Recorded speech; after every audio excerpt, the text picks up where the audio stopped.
dont nous avons besoin si on veut faire quoi que ce soit pour Dieu.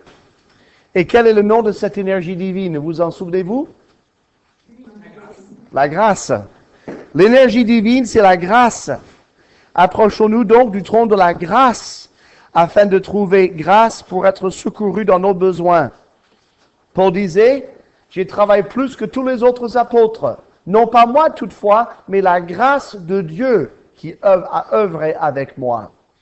Et nous n'allons rien faire qui vaille pour Dieu sans son aide et sa puissance qui le fait en nous. Alors, si on va travailler pour le Seigneur, on va devoir le faire ensemble, dans une église. Une église, c'est vraiment une famille, c'est comme une famille. Vos frères et vos sœurs, vous en penserez ce que vous voudrez, mais vous ne les avez pas choisis. Si vous vous entendez bien avec eux, tant mieux. Sinon, tant pis, mais vous n'y êtes pour rien. Vos parents non plus. C'est la famille. Vous êtes nés dans cette famille, tant pis pour vous. Hein? C'est un peu ça. Et dans une église, on n'y peut rien. Nos frères et nos sœurs, ce n'est pas nous qui les avons choisis et qui les avons mis à nos côtés. C'est Dieu qui les a placés à côté de nous.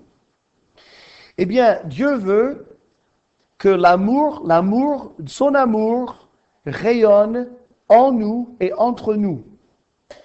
On dit, c'est pas possible. Hein? Parce que si vraiment que Dieu veut que j'aime les gens de mon église, qu'il me permette de choisir ceux que je vais aimer, de jeter les autres. Hein?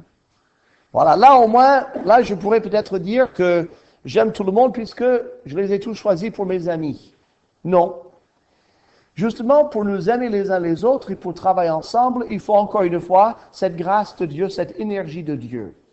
Non seulement Dieu veut que nous nous aimions les uns les autres, mais il veut que nous ayons une bonne influence les uns sur les autres. Que nous nous tirions tous les uns et les autres vers le haut. Ce n'est pas uniquement le fait de pouvoir s'asseoir dans la même salle avec telle autre personne. Ce n'est pas suffisant. De dire, Seigneur, je n'ai jamais fait de la médisance contre cette personne, ce n'est pas suffisant. Le Seigneur dit, d'accord, tu n'as jamais rien dit de mal, mais qu'est-ce que tu as fait de bien? Ah ben rien, hein. Je m'en suis tenu bien loin, parce que je savais que si je m'approchais de telle ou telle personne, ça ferait des étincelles. Alors je me suis bien gardé loin. Et Dieu a dit, tu vas tout rater. Si tu avais demandé ma grâce et mon énergie, tu aurais pu faire du bien à ces gens-là. Comment faire du bien les uns aux autres? Comment exercer une bonne influence sur les uns et les autres? Savez-vous qu'il y a des attitudes qu'il faut cultiver dans notre vie intérieure? Vous me dites, qu'est-ce que c'est que ma vie intérieure? C'est mon estomac et mes poumons? Non, ça c'est aussi à l'intérieur. Notre vie intérieure, c'est quoi? C'est notre personnalité que personne ne peut voir, on ne peut pas toucher, mais qui fait qu'on est nous. Vous êtes vous à cause de cette vie intérieure. Il y a l'intellect, notre capacité de comprendre des choses. Ce soir, si Dieu nous donne la grâce de comprendre sa parole, c'est parce qu'on a un intellect qu'il va pouvoir utiliser. Il y a ensuite les émotions, c'est ce que l'on ressent. Elles sont très changeantes, hein? C'est les montagnes russes, les émotions. Et ceux qui sont dirigés par leurs émotions, ils vivent comme ça, c'est terrible. Mais on a des émotions, heureusement. Ensuite, il y a notre conscience, notre compréhension du bien et du mal, cette conscience qui nous félicite ou qui nous accuse. Il y a également, on va appeler notre âme, c'est-à-dire là où tout est filtré. Toutes les données qui nous arrivent sont filtrées, stockées. Et puis alors, après, quand il faut prendre une décision, ça descend à la volonté. Ça aussi, c'est la vie intérieure. La volonté. Il faut que je prenne une décision. Alors, on prend une décision, et quand cette décision est prise, on sort de la vie intérieure et on entre dans la vie visible, c'est-à-dire on va faire un acte. On va faire un acte, mais cet acte, c'est la dernière partie du processus. Je vois quelqu'un que je ne supporte pas beaucoup, je dis, je ne le supporte pas. Mon intellect me dit, oui, mais Dieu dit que tu aimeras ton frère en Christ. Je dois aimer mon frère en Christ. Bien, je veux l'aimer. Et mes émotions disent, oui, mais peut-être justement, Tu devrais l'aimer. Puis tu sens déjà qu'il y a un peu d'amour. Puis ça descend dans l'âme et alors ça commence, et l'âme commence à pencher peu vers l'amour pour ce frère. Parce qu'avant c'était comme ça. Alors, ça commence à changer l'inclination de l'âme. Et ça descend la volonté dit, je vais aimer ce frère. Et la volonté dit au corps, tu vas aller le saluer, tu vas demander comment il va, et tu vas dire que tu pries pour lui. Et alors vos pieds vous mènent jusque devant ce frère, salut, comment vas-tu? Je prie pour toi. Et lui tombe à la renverse parce qu'il ne s'attendait pas que vous veniez le saluer. Non, la vie intérieure, donc, c'est tout cet ensemble de choses. Alors, nous avons beau entendre la parole de Dieu comme on le fait ce soir, mais si on le laisse au niveau de l'oreille ou au niveau de l'intellect, je m'en vais, je sais que je dois aimer mes frères et sœurs en Christ. Et alors? Eh bien, rien. J'ai appris ça, c'est ici. Et ça n'ira pas plus bas. Hein? Je n'ai pas l'intention d'agir sur ma connaissance. Ça ne servira à rien, ce qu'on aura pu apprendre. Il faut que cette connaissance de Dieu, cet enseignement divin, pénètre dans notre vie intérieure, dans notre âme, dans notre volonté, pour produire des attitudes que nous devons cultiver. Et ces attitudes ne viennent pas naturellement. Il n'y en a aucune qui est naturelle ici. Ce sont des attitudes que seul l'Esprit Saint peut produire dans notre cœur, et Dieu nous donne l'ordre de les cultiver. Si vous voulez avoir des fruits et des légumes, de magnifiques fruits et légumes derrière chez vous, il va falloir les planter, les cultiver, les arroser, arracher les mauvaises herbes, les fertiliser. Enfin, il faut un terrible travail. Mais si vous dites, je ne veux rien faire, je n'ai pas la main verte, je ne veux pas m'occuper du jardin, ne vous attendez pas à avoir de beaux fruits et légumes derrière chez vous. Vous aurez des ronces. Et de la même manière, si nous ne prenons pas le temps de cultiver ces attitudes, elles ne viendront jamais naturellement. On peut avoir une somme de connaissances bibliques encyclopédiques et n'avoir pas la moindre attitude intérieure que Dieu veut produire en nous. Ce n'est pas ce que je sais ici qui compte, c'est ce qui filtre dans mon âme et qui arrive jusqu'à ma volonté et qui me pousse à agir dans la volonté de Dieu. Ce sont seules ces connaissances-là qui vont faire du bien. On le dit souvent différemment. On dit quelquefois la théologie du chrétien est 30 cm trop haut. C'est-à-dire, elle est toute là et elle devrait être un peu ici aussi. C'est ça la vie intérieure. Quelles sont ces 5 attitudes? Alors ces 5 attitudes sont là pour nous aider à nous entendre, à nous aimer et à nous encourager et à nous faire du bien les uns aux autres. Et si on les cultive, on va vraiment être une bénédiction pour les autres. Et si on ne les cultive pas, eh bien, les autres devront nous supporter. Mais enfin, ça ne sera pas facile. Quelles sont-elles? Donc, la première, c'est l'humilité. On le voit dans le verset 2, en toute humilité. On en a parlé hier soir de cette humilité. Qu'est-ce que c'est? C'est avoir une humble opinion de soi-même. Une opinion de soi-même. C'est Éphésiens 4, verset 2, en toute humilité. Quelle est votre pensée de vous-même? Est-ce que vous vous considérez comme relativement insignifiant, de peu d'importance, relativement petit? Ou est-ce que vous vous considérez comme un très grand chrétien, rempli de beaucoup de sagesse, de beaucoup de connaissances et surtout beaucoup de maturité? Comment vous considérez-vous? Oh, je pense que je vais être à peu près le meilleur chrétien de l'Église. Je vois les gens, ouais, ben celui-là, j'ai vu des défauts chez lui la semaine dernière, et l'autre, il y a un mois, il a fait une bêtise, donc bon. J'ai situé un peu les personnages de l'Église. Non, je crois que honnêtement, en toute humilité, doit être parmi les 3 meilleurs chrétiens de l'Église. Si on cultive cette attitude-là, il est certain qu'on ne pourra faire du bien à personne. Parce que vous savez quoi? Les gens, dans leur esprit, ils ressentent l'attitude que nous avons de nous-mêmes. C'est incroyable. On pense quelquefois, bon, je pourrais penser que je suis le meilleur chrétien de l'Église, mais je ne vais pas montrer que je le crois. Vous n'aurez pas besoin de le montrer, les gens le sentent. C'est incroyable. Comme les chiens sentent la peur chez l'être humain, le chrétien, il sent l'attitude du fond de notre cœur. On ne peut pas cacher ces choses. Et ça sort dans nos attitudes. Donc, la seule chose à faire, c'est d'avoir une opinion, de notre petitesse. Qu'est-ce que ça veut dire? Quelquefois, le pasteur, quand on est jeune pasteur, notre pasteur n'est plus tellement jeune, donc il est passé ce stade, mais quand on est tout débutant, non, mais je le connais, vous allez voir, vous allez donner raison. Quand on commence, quelquefois, on dit, je vais leur décrocher un message, là, j'ai préparé un message, là, je pense que ça va changer l'Église. Ça va être tellement fort et je vais être tellement convaincant. Je pense que quand je donnerai l'appel, les gens s'avanceront, toute l'Église sera devant en train de prier et battre leur poitrine en confessant leurs péchés. Et là, je crois que là, vraiment, j'ai une illustration qui va finir ce message et ça va mettre tout le monde en larmes. Et là, je crois que j'aurai vraiment assuré ce qu'on dit avant le culte. À la fin du culte, il n'y a pas une personne qui a bougé et rien. Et on dit, mince alors. Mais et pourtant, ce message était formidable.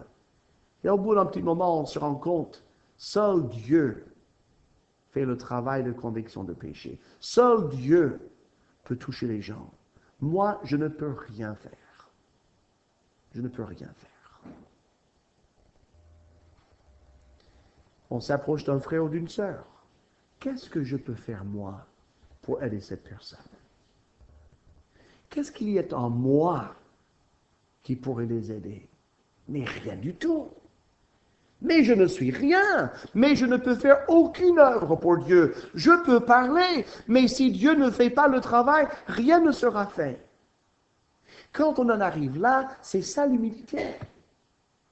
Et quand on s'approche de quelqu'un, on n'a aucune confiance dans notre capacité de les aider. Notre confiance, c'est que Dieu peut se servir de nous pour les aider. Mais nous, on ne pourra rien faire pour eux. C'est Christ la réponse à leurs besoins. Alors ça change notre manière de nous aborder les uns les autres. Ça nous donne d'abord un très grand respect pour l'autre. Parce que nous savons que nous ne sommes rien. Les Grecs anciens considéraient que c'était une faiblesse d'être humble. Comme beaucoup de sociétés et de cultures aujourd'hui. Si vous êtes humble, c'est que vous êtes en faible. Non, si vous êtes fort, vous gagnez. C'est la survie du plus fort. Les faibles, il faut les faire disparaître. C'est l'évolution qui nous enseigne une telle chose. C'est exactement le contraire dans la parole de Dieu. Qu'est-ce qu'il a dit? Je résiste aux orgueilleux et je fais grâce aux humbles. Je vais aider les gens qui savent qu'ils ne peuvent rien faire d'eux-mêmes. Je vais travailler avec eux. Mais je ne vais pas travailler les dieux avec des gens qui pensent qu'ils pourront vraiment faire un travail pour Dieu avec leur propre capacité. L'apôtre Paul a dit aux Éphésiens, vous savez, depuis le premier jour que je suis entré en Asie, de quelle manière j'étais avec vous en toute saison, servant le Seigneur en toute humilité. Est-ce qu'on a le droit de dire qu'on sert le Seigneur avec humilité? Oui, comme il a fait, si on est vraiment convaincu qu'on ne peut rien faire par soi-même. Dieu doit faire l'œuvre. Donc, Philippiens 2, verset 3, un peu plus loin, Philippiens 2, verset 3, il le dit encore. C'est très curieux parce que Éphésiens 4, 2 et Philippiens 2, 2, c'est un peu la même idée. Verset 3, il dit, ne faites rien par esprit de parti ou par vaine de gloire, mais que l'humilité vous fasse regarder les autres comme étant au-dessus de vous-même. Ça, c'est la vraie humilité. Je considère honnêtement que vous êtes au-dessus de moi. Quand quelqu'un vous vient pour vous aider spirituellement, bon, voilà, j'arrive. Maintenant, je vais vous dire les 4 vérités en face. Vous avez intérêt à bien écouter. Je ne vais pas les répéter. Hein. Pam, pam, pam, pam. Vous réfléchissez à ça et vous dites ce que vous en pensez dimanche prochain au culte. Qu'est-ce que ça fait? Ça fait, je suis au-dessus de vous et je vous dis ce qu'il faut faire. L'humilité qui fait regarder les autres comme étant au-dessus de soi-même, ça s'adresse au frère ou à la sœur d'une toute autre manière. Écoute, j'ai réfléchi à quelque chose. Peut-être que cela pourrait t'aider. Je ne le sais pas. Est-ce que tu accepterais que je te donne un petit conseil fraternel? Tu en fais ce que tu veux, hein? Mais j'ai quelque chose que j'aimerais partager de la parole. Tu accepterais? Qui va dire non? Oh ben oui, bien sûr. Voilà. Regarde ce que Dieu dit. Que Dieu se serve de ce verset s'il veut et si toi tu es ouvert. Voilà. Si je peux t'aider, tu me fais savoir. C'est tout à fait différent, n'est-ce pas, comme attitude. On va plaider avec quelqu'un. Comme un inférieur qui va vers un supérieur, plaider avec lui. Qu'est-ce qu'il a dit l'apôtre Paul aux gens? Il disait, nous vous en supplions. Il parle des inconvertis. Nous vous en supplions. Au nom de Dieu, au nom de Christ, soyez réconciliés avec Dieu. Il a également dit, Dieu ordonne à tous les hommes qu'ils ont à se repentir, mais c'est Dieu qui l'a ordonné, ce n'est pas moi qui l'ai ordonné. À Dieu d'ordonner la repentance, à nous de supplier les gens de venir à la repentance. L'humilité nous fait regarder les autres comme étant au-dessus de nous-mêmes. La deuxième attitude qu'il faut cultiver, une attitude produite par le Saint-Esprit, c'est la douceur. La douceur. Alors, l'humilité, c'est mon attitude vis-à-vis de moi-même. Qu'est-ce que je suis? Rien. La douceur, c'est mon attitude vis-à-vis de l'autre que je veux aider. La douceur, il y a plusieurs définitions. Il y a la courtoisie. Vous savez, la courtoisie, elle est importante dans l'Église. Comme dans la famille, vous savez, parfois, moi je suis plutôt un gars qui aime rigoler, puis lancer des vannes et tout ça. Et parfois, ça joue des tours. Vous êtes avec des amis ou avec la famille, vous lancez des vannes, tout le monde rigole. Si vous trouvez la même personne une semaine plus tard, qui vient d'avoir une épreuve, et qui n'est pas dans son assiette, qui est un peu mal à l'aise, un peu, vous savez, un peu troublé, vous lancez le même genre de vanne, et la personne le prend pour une insulte. Hein? Oh ben mince, j'ai pas. La semaine dernière, tu rigolais, aujourd'hui, tu rigoles pas, qu'est-ce qui t'arrive? Eh ben, tu ne sais pas ce qui m'est arrivé. Non, ben quoi? Ben voilà. Ah bon, il fallait me le dire. Nous ferions bien, nous faisons bien d'être toujours courtois les uns avec les autres, de montrer beaucoup de respect, beaucoup de douceur les uns avec les autres, même avec les frères et avec les sœurs avec lesquels on n'est pas d'accord. Avec les frères et les sœurs d'autres églises évangéliques, quelle que soit leur doctrine. Avec les inconvertis qui ne connaissent pas Dieu, nous avons besoin de cette douceur. Pourquoi? Parce qu'on veut leur faire du bien. Et on ne peut pas convaincre et toucher les cœurs des gens avec la dureté. Cette douceur, quelquefois, on va à l'hôpital, quand il nous arrive d'aller à l'hôpital, il y a des gens qui ont de la douceur et d'autres qui n'en ont pas. Vous savez, l'infirmière qui arrive avec sa seringue, et puis, tournez-vous, tac! Et puis, j'ai pas le temps, laissez-moi tranquille, j'ai des choses à faire. Écoutez, vous ne bougez pas, alors, vous restez là, et puis, etc., et puis, piou! Puis le malade, il a envie de s'enfuir avec sa seringue dans la fesse, partir en courant, rentrer chez lui. Il dit, mais c'est pas possible. Et puis, quelque temps après, une autre infirmière arrive. Alors, monsieur, comment allez-vous aujourd'hui? Oh, pas très bien, après ce que je viens de recevoir. Ah, mais ça fait mal, c'est vrai, hein, ça fait mal. Hein? Bon, écoutez, une petite piqûre, ça ne met de rien du tout, vous allez voir. Puis elle le fait avec gentillesse, et puis, je peux vous arranger un peu l'oreiller? Oh, ce serait très gentil. Vous avez besoin de quelque chose? Ah, vous dites, j'aimerais toujours avoir cette infirmière. C'est quoi? Elle a une bonne manière. Quelle est la différence? Elle a fait le même travail. à la même vitesse. Mais quelle attitude! Eh bien, c'est cette attitude-là. C'est une attitude provoquée par le Saint-Esprit. Alors bien sûr, on peut tous faire un peu de fausse douceur, comme du faux sucre, vous savez. Ça a un goût sucré, mais il n'y a rien dedans. Hein? Et on peut dire, ça va, très bien. Ça, c'est pas de la douceur, ça, c'est de la colle. Hein? On sent que c'est faux, comprenez? On sent que c'est faux. Et ça, on n'en a pas besoin de cette hypocrisie dans l'Église. Mais de la vraie douceur, du vrai respect, on en a besoin. Regardez ce qu'il dit en Galates chapitre 6, verset 1. Galates 6, 1. Je suis très heureux de prêcher ce genre de message dans une église qui n'en a pas besoin, comme vous. Parce que depuis que je vous connais, j'ai toujours ressenti beaucoup de douceur dans cette église. Mais c'est mieux comme ça que quand il y a vraiment de gros problèmes, parce qu'après les gens jasent entre eux, disent, ouais, le pasteur il a fait venir, il a dit ce qu'il fallait dire et tout ça, et puis... Regardez verset 1. Frères, si un homme vient à être surpris en faute, voilà quelqu'un qui vient de commettre un péché, il a fait une faute. Vous qui êtes spirituels, redressez-le avec un esprit de douceur. Alors, première chose qu'il faut remarquer, c'est que l'homme, il a fait une faute. Et ça, tout le monde, il a fait une faute. Monsieur le pasteur, vous l'avez vu, il a fait une faute. Oh, il a fait exprès. Je suis sûr qu'il a pensé à ça depuis longtemps. Quelle est la pensée du Saint-Esprit dans ce premier verset?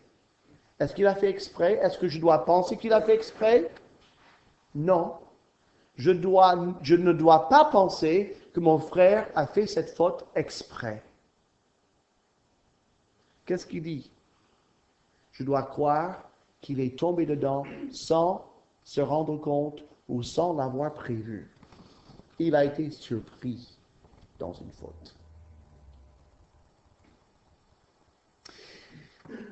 Redressez-le avec un esprit de douceur. Ce mot redresser-le, ça vient de la chirurgie, de la médecine dans l'ancienne Grèce. Redressez-le, c'est exactement l'os qui est cassé. Vous avez un morceau d'os qui sort comme ça, déjà ça me fait, hein? Et l'autre comme ça, et vous imaginez, vous allez aux urgences, puis vous avez l'interne qui est là, et puis il commence à transpirer parce qu'il n'a jamais vu une fracture pareille, et qu'est-ce qu'il fait? Il appelle le professeur, le grand médecin, et là le grand médecin vient, et puis avec des mains expertes, avec beaucoup de douceur, il va tirer et ajuster cet os parce qu'il sait que ça fait affreusement mal. Il ne va pas, allez, le gosse, mais pourquoi tu pleures? Il faut être un homme, t'as déjà 11 ans, voyons. Non, de la douceur, de la douceur. Et quelquefois, quand nous avons une attitude qui est un peu fracturée, vous savez, hein, on a besoin de quelqu'un qui vient nous aider, mais il faut de la douceur. Mettez-vous à la place de cette personne. Si vous étiez avec son attitude, comment voudriez-vous qu'on vous traite? La douceur. C'est une attitude que Dieu demande de cultiver. Avec patience. La troisième, la patience. Ça, c'est l'endurance, la persévérance. Des gens ont des problèmes. Ça fait des mois qu'ils traînent le même problème. Bon, écoutez, je ne veux plus vous voir, hein. Oh. Ne me téléphonez plus, j'en ai marre. Oh. Ça fait 3 fois que je vous ai conseillé, vous êtes toujours le même problème. Oh. C'est quoi ça? C'est un manque de patience. Peut-être le 15e fois, la personne va dire, ah, je crois que j'ai compris. Vous dites, à la bonne heure. Est-ce que vous avez toujours appris les leçons spirituelles la première fois que vous les avez entendues? Moi, non. Hein. Il y a des tas de choses dans ma vie chrétienne que j'ai mis des années à mettre en place. Et j'étais repris des dizaines de fois par les mêmes gens.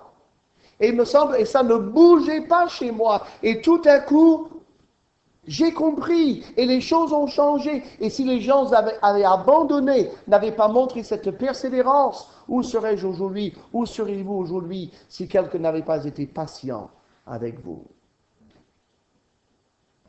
Alors on devrait se dire, mais écoutez, si déjà j'ai l'humilité, je le considère comme étant au-dessus de moi-même, et puis si je vis avec douceur, il devrait répondre tout de suite. Alors je ne devrais pas avoir besoin de patience. Et si, il faudra revenir peut-être plusieurs fois, jusqu'à ce que ça pénètre. Souvenons-nous qui fait l'œuvre, c'est le Saint-Esprit qui fait ce travail. Et quelquefois, j'ai l'impression, il laisse les gens ne rien comprendre pour développer en nous de la persévérance. Parce que si chaque fois qu'on donnait un avis et un conseil, les gens réagissaient tout de suite, on dirait, mais je suis très très fort comme conseiller. Je dis une fois, bam, le problème il est réglé. Oui, mais on n'aurait jamais appris ce qu'est la patience. Alors Dieu, vous dites, oui, mais celui-là, il me m'use. Non, il ne vous use pas. Il développe en vous de la patience. C'est un développeur de patience. Il est fait exprès, mis sur votre route par le Seigneur. La patience. Pourquoi la patience? Parce que les problèmes des autres, et même vos problèmes à vous et mes problèmes à moi, ne sont pas arrivés du jour au lendemain. Il y a des choses dans notre vie qu'on traîne depuis notre enfance. Ça fait 20, 30, 40 ans qu'on traîne ces problèmes-là. Ce n'est pas un coup de baguette magique qui va les faire partir. Un petit conseil, un verset de la Bible. Il va falloir peut-être recommencer et recommencer encore. On a le temps, frères et sœurs. On n'a que ça à faire. On n'a que ça à faire. Quelquefois, le pasteur, je ne sais pas celui-là, mais certains pasteurs, quand j'aurai mis tout le monde dans la sanctification et tous les problèmes seront réglés, enfin, je pourrai respirer un peu et faire autre chose. Je pourrais me reposer un peu et ne pas avoir tous ces gens sur le dos. Et manque de peau, il arrive juste à ce que tout le monde soit au même point, tous vraiment sanctifiés, et blanc, le Seigneur envoie une flopée de gens dans l'église, et tout est à faire. Il dit, oh non, il faut que je recommence tout. Il n'y a que ça à faire, on n'a que ça à faire. C'est le service de Dieu. Mais ce n'est pas uniquement le service du pasteur, c'est le service de tous les chrétiens. Comment venez-vous au culte? Voilà comment la plupart des chrétiens viennent au culte. Allez, dépêche-toi, c'est à 10h30. Je sais, il faut que je mette mes chaussures et puis que je me maquille un peu. Oui, mais c'est 10h20, tu sais. Puis on était à Bali, c'est à Perpignan, hein, je te rappelle. Ben, ça, c'était un peu dirigé quand même. Hein. Et c'est loin, attends, mais... Bon, mais on y va. Alors, on arrive. Fou. On s'assied. On est encore un peu sur la route encore, et puis le pasteur est en train de prêcher, on n'entend rien, sauf la dernière quart d'heure, et puis, oh, c'était bien, c'était quand même bien ce culte. Bon, on rentre, il faut manger, on a faim là. C'est un peu ça, non? Vous rendez-vous compte que nous venons en assistant, nous venons en consommateur de culte. Le pasteur est un prestataire de service. Et nous versons une obole aussi pour aider à garder la salle ouverte et les lumières. Puis voilà. Et on rentre vite à la maison. Et j'étais au culte, j'ai fait mon devoir de chrétien. On n'a rien fait du tout, mes amis. Si nous sommes le corps de Christ, si nous sommes membres du corps de Christ, devrions venir avec l'idée, je vais peut-être être là 15 minutes à l'avance pour parler avec quelques-uns, saluer les uns et les autres, montrer un peu d'affection chrétienne, peut-être prendre la mesure de la détresse d'un de mes frères ou d'une de mes sœurs, et après la réunion, je vais peut-être quand même rester quelques minutes, peut-être une demi-heure, quand je le peux, ou même 3 quarts d'heure, si je le peux, même peut-être 1 heure, Mais pas juste pour tchatcher avec toujours les mêmes copains. Je vais aller à la rencontre de quelqu'un que je ne connais pas. Je vais essayer de savoir comment il vit, qui il est, ce qu'il a, ses problèmes, ses joies, ses peines, et partager les miennes. Et puis, je veux le connaître un peu mieux. C'est mon frère, c'est ma sœur. Peut-être j'aurai le privilège d'écouter quelqu'un qui a un fardeau qui est trop lourd à porter. Peut-être je peux lui montrer un peu de douceur. Peut-être même je peux lui donner un petit conseil, je ne sais pas. Mais Dieu a un ministère pour moi, il a un service pour moi, et ça se passe aujourd'hui. Pas pendant le culte. Là, je me ressource. Après le culte, je peux donner. Frères et sœurs, le travail du corps du Christ, c'est une affaire de tous les membres. Mais je crois qu'on le pasteur était là pour ça. D'ailleurs, on le paye bien assez comme ça. Hein? Il n'a qu'à travailler un peu. Le pasteur, il est quoi? C'est un coach. C'est un entraîneur. Vous dites, où est-ce qu'on trouve ça dans la Bible? Regardez versets 11 et 12. Verset 11. Il, Jésus-Christ, a donné à qui? A donné à l'Église. Jésus-Christ a donné les uns comme apôtres, les autres comme prophètes, les autres comme évangélistes, les autres comme pasteurs, enseignants. Littéralement, c'est ça. Pourquoi il les a donnés? Verset 12. Pour le perfectionnement des saints. Pour nous perfectionner. Pourquoi faire? En vue de l'œuvre du ministère. Qui fait l'œuvre du ministère ici? C'est les saints. Ils sont perfectionnés, ils sont équipés, ils sont entraînés pour servir Dieu. L'œuvre du ministère et de l'édification du corps du Christ. On a deux travaux à faire, deux responsabilités. Premièrement, nous servir les uns les autres. Et deuxièmement, amener d'autres âmes à Jésus-Christ. C'est l'œuvre des enfants de Dieu. Et le pasteur enseignant est là pour les perfectionner. Il le fait aussi, bien sûr. Mais son vrai travail, c'est de nous former pour faire ce travail, nous. J'ai vu tellement d'églises américaines, de belles églises, de beaux édifices, avec des chorales presque professionnelles et des gens, mais de l'argent partout et tout. Et mon cœur était brisé parce que 300 personnes au culte. Le pasteur, à la dernière prière, il s'en va à la porte et les gens sortent et chacun lui serre la main. Bonjour, monsieur le pasteur. Merveilleux message. Merci, monsieur le pasteur. Ça m'a fait beau. Merci beaucoup, monsieur le pasteur. Reçoit 300 compliments sur sa prédication. Vous avez vraiment assuré aujourd'hui, monsieur le pasteur. Les gens en voiture et en 15 minutes, l'endroit est vide. Où est le problème? Le problème, c'était des consommateurs qui sont venus entendre un excellent prestataire de service et ils n'avaient pas le temps de se faire du bien les uns aux autres. Ils n'ont pas servi Jésus-Christ. Ils n'ont pas fait l'œuvre du ministère. Ils sont venus simplement se distraire avec un bon culte. Est-ce que c'est ça, l'Église de Jésus-Christ? Pas selon la Bible. Je ne suis pas en train de vous reprendre, hein? Je veux vous encourager pour vous montrer que Dieu vous équipe et ses attitudes nous permettent aux uns et aux autres de faire du bien et de nous fortifier les uns et les autres dans la foi. Alors, cette patience, il y a une autre attitude, vous supportant les uns les autres avec amour. Supporter. C'est vraiment ce que ça veut dire là, le mot grec, c'est pareil, supporter. C'est-à-dire, c'est pas supporter, je le supporte. Non, c'est pas ça. C'est l'endurance, une endurance qui écoute quelqu'un bien volontiers. Bien volontiers. Il y a des gens qui sont allés plus loin que d'autres dans ce domaine. Mais c'est ce que Dieu nous demande. Quand vous avez un problème, un vrai problème, et vous avez besoin de vider votre cœur, d'accord? Et vous voyez quelqu'un dans l'église en qui vous avez confiance, et vous allez vers cette personne, et vous commencez à vider votre cœur, et vous êtes en plein dedans, et peut-être vous êtes au bord des larmes.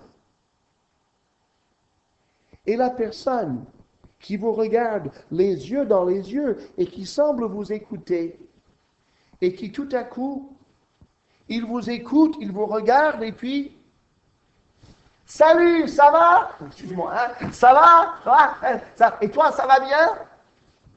Bon, qu'est-ce que tu disais? Est-ce que vous allez continuer? Ça va. Non, c'est bon, ça va. Je n'ai plus rien à dire. Pourquoi? Je ne vous intéresse pas. Mes problèmes ne vous intéressent pas. Vous me regardiez, mais vous pensez à autre chose. Je n'ai pas confiance que vous pouvez m'aider parce que vous ne vous intéressez pas à moi. Si on va écouter quelqu'un, il faut vraiment l'écouter. Et permettez-moi de vous dire quelque chose. Demain après-midi, je m'en vais. Hein. Je veux dire, si vous en avez contre moi, demain, c'est fini. Vous êtes libérés. Mais, c'est très important. Vous savez, quand dans une église, après la réunion, il y a deux personnes qui sont vraiment sérieusement en train de parler, et vous voyez que vraiment, il y a quelque chose de sérieux et de profond qui se passe entre ces deux personnes, hein? Je sais que normalement, il faut saluer tout le monde avant de quitter la salle de culte. Et ils sont là, presque en train de pleurer. Excusez-moi, je voulais vous saluer. Oh oui, et puis toi aussi. Excusez-moi, hein, je ne voulais pas vous déranger, mais enfin, quand même, je voulais quand même. Et puis, 5 minutes après, on s'excuse encore, et puis, bon, au revoir tout le monde. Il y a un travail spirituel qui est en train de se faire. Et je crois que si, dans une église, chacun pourrait arriver à cette conclusion, si on voit quelqu'un en conversation profonde, peut-être à la limite, et on s'en va, on laisse le travail de Dieu se faire. Pourquoi? Parce que ce n'est pas juste deux membres qui sont en train de tchatcher, c'est deux membres du corps du Christ qui sont en train d'exercer un ministère l'un envers l'autre. Et ce ministère est aussi important et aussi vital que la prédication du culte. En fait, peut-être le pasteur a prêché un message qui a équipé les chrétiens et les chrétiens sont en train d'utiliser leur nouvelle connaissance pour se faire du bien, pour s'aider, pour prier l'un pour l'autre, pour s'encourager. C'est le travail spirituel qui se fait à ce moment-là. Ce n'est pas tous les dimanches qu'on aura ce genre de conversation. Mais c'est vrai, c'est important de repérer là où Dieu est en train de faire une œuvre, là où 2 ou 3 ou 4 personnes du corps de Christ sont en train de servir Christ, après le culte, dans une conversation, de respecter ce travail, sachant que la semaine prochaine, de toute façon, on saluera ses frères et ses sœurs. D'ailleurs, c'est une excellente raison d'arriver avant le culte, de saluer tout le monde, si on peut. Et comme ça, si le travail spirituel se fait après le culte, eh bien, on a quand même salué tout le monde. Et puis, si quelqu'un ne vous salue pas parce qu'il est en train de...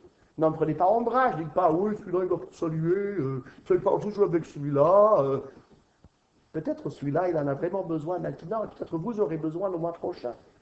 Et vous aimeriez bien que cette personne soit disponible pour vous. Cette capacité, cette attitude de la vie intérieure qui consiste à se supporter, c'est-à-dire à bien vouloir prendre le temps de parler à quelqu'un et peut-être recommencer plusieurs fois. Ce n'est que par la persévérance à servir Dieu qu'un vrai travail spirituel se fait. Aujourd'hui, on a les ordinateurs, ça va très vite. On a les micro-ondes, ça va très vite. Tout va très vite. On a oublié que l'homme, lui, il a toujours la même vitesse. Pour changer un caractère, pour changer une attitude, il n'y a pas de méthode rapide, il n'y a pas de machine dans laquelle on pourrait mettre des chrétiens, tourner le truc, 30 secondes, bam, il a gravi 3 échelons dans la sanctification. Hein? Ce serait bien si on pouvait, hein? On achèterait, n'est-ce pas, David? Hein? Ça vaudrait largement un an de salaire. Hein? On gagnerait du temps. Mais ça ne se fait pas. Dieu n'a pas voulu que ça se fasse comme ça. Il a voulu que l'on grandisse parce qu'on se sera investi des heures de notre vie les uns dans les autres. Et vous savez quoi? Commencez à investir une partie de votre vie dans l'écoute des autres, dans le conseil des autres, dans l'interaction avec les autres. Et vous savez qui va être enrichi et béni, c'est vous. C'est toujours la chose la plus merveilleuse au monde. Quand on a fini une bonne conversation, on a prié avec quelqu'un, et on voit le sourire revenir sur son visage, on voit une paix qui revient dans son cœur, et on dit, Dieu s'est servi de moi, alléluia! Ça vaut la peine de vivre. Le créateur de l'univers a pu se servir de moi pour aider quelqu'un. C'est merveilleux. C'est pour ça que je suis sur terre. Oh frères et sœurs, laissons-nous aller à cette aventure. Mais il faudra de la patience. Il y a des gens qui ne veulent pas écouter la saine doctrine. Mais quand vous avez quelqu'un qui veut écouter, même s'il est très loin de ce que vous pensez qu'il devrait être, s'il vient dans la bonne direction, alors ne le négligez pas. Et puis la 5e attitude, c'est nous vous efforçons de conserver l'unité de l'esprit par le lien de la paix. C'est vous efforçant, c'est pas vraiment vous efforçant dans le sens que vous efforçant de conserver l'unité de l'esprit dans le lien de la paix. On voit quelqu'un qui perd. C'est pas ça. L'idée, c'est vous dépêchant. C'est plutôt ça le sens du grec. Vous mettant beaucoup d'enthousiasme, vous dépêchant, vous hâtant, vous exerçant, et avec donc l'idée de labeur, mais avec de l'urgence de maintenir l'unité de l'esprit par le lien de la paix. Regardez Galates 2, verset 10.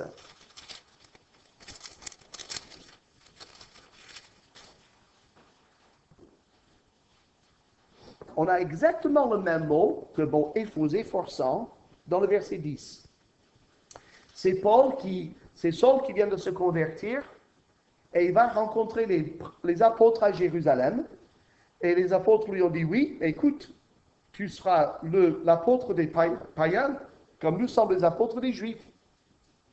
Et verset 10, il dit, ils nous recommandèrent seulement de nous souvenir des pauvres, ce que j'ai eu bien soin de faire. Ça veut dire quoi? Quand l'apôtre Paul allait dans une nouvelle ville et gagnait des âmes à Jésus et fondait une nouvelle église, il y avait invariablement des pauvres dans cette église.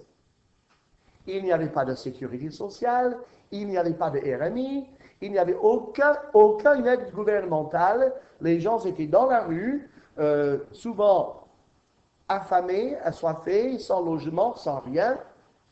Et quand les pauvres entraient dans l'église, les apôtres ont dit, et fais attention de bien prendre soin des pauvres dans l'église. Et donc Paul dit, eh bien, quand il y avait des pauvres dans l'église, je me suis dépêché de les aider. Je me suis hâté de m'assurer qu'ils avaient ce qu'il fallait. Il n'a pas fait ça, mais donnez-lui quelque chose de pauvre. Non, on va s'occuper de vous. Vous avez besoin, on est là, c'est notre bonheur de nous occuper de vous. C'était avec empressement. Et donc, pour maintenir l'unité de l'esprit par le lien de la paix, c'est avec empressement. C'est surveiller, c'est prendre soin d'eux. Alors vous dites, mais ça c'est le boulot du pasteur, il faut qu'il soit sûr que tout va bien dans l'église. Oui, mais si on est un seul à s'occuper de ça, vous imaginez le travail? C'est à tout le monde de s'occuper, d'être très attentionné à ce qu'il y ait l'unité de l'esprit par le lien de la paix. Ce sont des attitudes intérieures que Dieu nous demande de cultiver. Est-ce que vous en trouvez une seule qui nous vienne naturellement? Moi non. Hein? Il n'y en a pas une seule qui me vient naturellement. Ce sont des attitudes, regardez verset 1er, qu'est-ce qu'il avait dit? À marcher d'une manière digne de la vocation qui vous a été adressée. Ce sont ces 5 attitudes que nous cultivons dans notre âme qui nous permettent de marcher d'une manière digne du Seigneur. Ça veut dire quoi? Ça veut dire que si je ne cultive pas ces attitudes et que je montre plutôt de l'orgueil, de l'impatience, je n'écoute pas les gens, je ne cherche pas à maintenir l'unité par l'esprit, si je ne cultive pas ces attitudes, est-ce que ma vie est digne de la vocation? Non. Ma vie est indigne du nom de Jésus-Christ, le nom que je porte. Eh bien, que le Seigneur fasse son œuvre dans nos cœurs, dans les vôtres, mais aussi dans le mien. Parce que moi aussi, je fais partie d'une toute petite église locale. Et c'est quelque chose de merveilleux. On a des gens merveilleux dans cette église. Et l'autre jour, on parlait ensemble. Nous sommes une petite équipe de chrétiens, très soudés. Nous venons presque tous de familles chrétiennes, de parents chrétiens, certains de grands-parents chrétiens. C'est tout à fait extraordinaire de commencer avec un groupe de chrétiens comme ça. Nous nous entendons très très bien. Mais je sais ce que Dieu nous réserve. Parce que quand il met des chrétiens comme ça ensemble, c'est qu'il a l'intention de leur confier des gens difficiles. Et donc, on s'attend à des gens avec lesquels il faut avoir beaucoup de patience. Dieu fait toujours cela. Quand il vous donne un outil, ce n'est pas pour le mettre dans une pièce de musée. Il vous donne un outil parce qu'il a prévu un travail où vous aurez besoin de cet outil. Quand il met certaines personnes ensemble, il met ensemble parce qu'ils ont l'intention de se servir de ces gens-là pour faire un travail. Et donc, je prie que dans notre petite église, nous puissions aussi cultiver ces attitudes de vie intérieure pour marcher d'une manière digne et voir une petite église grandir digne du nom de notre Seigneur. Prions.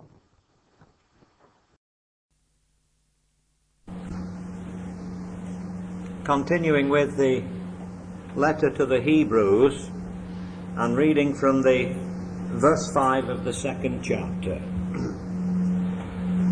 Verse 5 of chapter 2. It is not to angels that he has subjected the world to come, about which we are speaking, but there is a place where someone has testified, what is man that you are mindful of him, the Son of Man that you care for him? You made him a little lower than the angels, you crowned him with glory and honor, and put everything under his feet. In putting everything under him, God left nothing that is not subject to him. And yet at present we do not see everything subject to him, but we see Jesus, who was made a little lower than the angels, now crowned with glory and honor because he suffered death, so that by... Continuing with the letter to the Hebrews and reading from the verse 5 of the 2nd chapter. Verse 5 of chapter 2. It is not to angels that he has subjected the world to come, about which we are speaking.